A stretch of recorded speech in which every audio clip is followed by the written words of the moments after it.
For those serving in 669, the Israeli Search and Rescue Unit, a day can be unpredictable.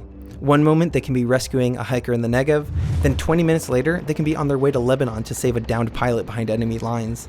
Sitting in a helicopter, a 669 operator often has no idea what their mission will be. 669, the IDF's Airborne Combat Rescue and Evacuation Unit, is dispatched when things go horribly wrong. They have to be ready for anything: mountain rescues, diving missions, even armed combat. 669 is one of the IDF's elite Special Forces units. What does it take to become a 669 operator? And more importantly, how does a unit member deal with the constant stress and uncertainty that comes with the job?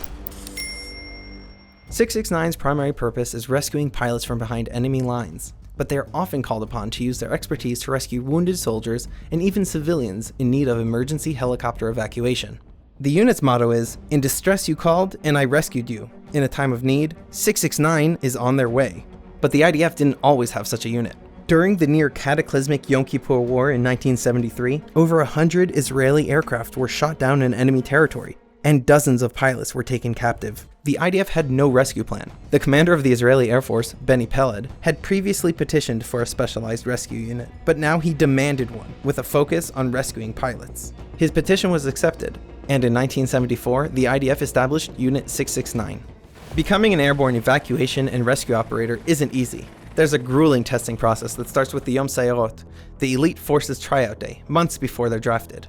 Over 10,000 young Israelis are evaluated for placement in the IDF's most elite units. Evaluators identify physical traits like endurance and discipline. They also watch for mental traits to know if they can work as a team player, come up with creative solutions to problems, and can stay calm under pressure. Only some 50 candidates proceed to 669's basic training, and of those, only around 60% complete the intense 18 months of training involving everything from rope rescue to parachuting and diving. They become experts in survival, rescue at sea, under fire, and at night, as well as urban warfare. Getting the injured out of chaos is one thing. Keeping them alive long enough to get to the hospital is another. So they also go through full medic training. The training regimen ensures not only mastery of skill, but also a supreme level of resourcefulness in unpredictable situations. To test this, recruits must complete a daunting 6-day survival challenge towards the end of training. Sprung on them without notice, recruits in pairs must cross 20 kilometers of desert per day, carrying a pack that weighs almost 40% of their body weight, with nothing more than a map, enough water to avoid dehydration, and a salt supplement to avoid severe drops in blood sodium levels. Recruits must stay undercover and journey during the night to avoid detection. Each morning, there's a completely new map to follow. The test puts cadets in situations they can't possibly prepare for, a lesson that will factor into each and every mission.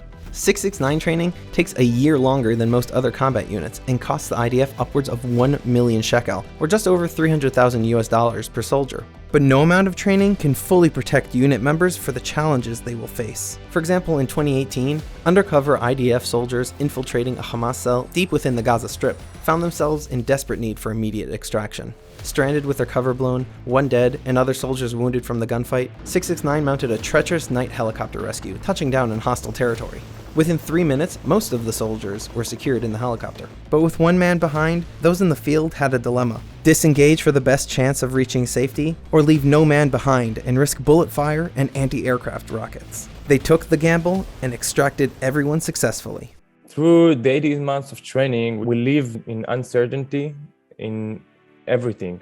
When we're going to eat, where we're going to sleep, or when, what we're going to do, what is the next mission. And I believe that through those training, we learn the best how to prepare ourselves to be surprised and get on a call for any scenario that may happen on the field in real time. And of course, not leaving anyone behind. Because 669 is often the first line of medical treatment, a standard team consists of a doctor, a paramedic, and a handful of combat operators who all have full medic training themselves. While some of the paramedics in 669 are operators who received additional certification, some of them come from other combat units. The doctors, all in the reserves, are ex-combat soldiers who continue to med school after their army service. Even though the paramedics and doctors aren't expected to participate in combat, they are still required to undergo an intense training regimen to make sure they can keep up if need be. The many months of training and medical expertise help ensure success. But for 669, sometimes the missions are even more taxing emotionally than physically. In 2018, tragedy struck when 25 Israeli teens were trapped in a sudden flash flooding on a school trip. 669 scouted the length of the desert, searching for the smallest sign of their whereabouts, a jacket, or even a single shoe. Unit members cabled down into the rushing muddy waters.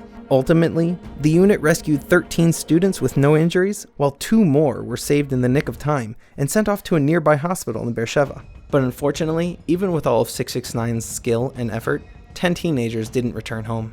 Since Israel is such a small country, there are times when the victims are friends or even family. When we arrived to the hospital after evacuating them, suddenly my team member saw that one of the wounded soldiers is one of his classmates. The first thing you want to do is to be with him in this moment and to hold his hand and say, I'm here, I'm with you, everything will be okay. And you want to show him a familiar face, but we don't have the privilege or the time to think about it and to take the time to do it. And we need to evacuate, to treat, and to bring to the hospital as fast as we can and get prepared to the next mission without letting it to sink into our minds. In 2010, 669 was part of the 220-person IDF mission to Haiti. They helped set up one of the most advanced field hospitals, which treated over 1,100 patients, conducted 319 successful surgeries, delivered 16 babies, and pulled 4 people from the rubble. And after the 2015 earthquake in Nepal, they joined the 260-member mission to Kathmandu, where they spent 2 weeks searching for and rescuing survivors in the rubble. Closer to home, 669 teams assisted in the rescue of a Jordanian school bus swept away in a flash flood. This was just 6 months after the field trip disaster on the Israeli side. These situations weigh heavily on 669 members. Despite the difficulties faced in their service, saving lives becomes second nature to many of the unit's veterans. 25% of combat operators go on to study medicine, a rate far higher than any other unit, some of them returning to the unit as reserve doctors. And in 2014, alumni founded the CAT Association that provides networking, mentoring, and therapy workshops for veterans. The return to civilian life can be difficult, so a support system of people who share their unique experiences is critical and sometimes a lifesaver. 669 has saved over 15,000 military and civilian lives in Israel and abroad. When we hear Special Forces, we usually think of Delta Force, SEAL Team 6, or the Green Berets, elite combat teams. But for the IDF, one of those elite units is dedicated to airborne evacuation, rescue, and saving lives.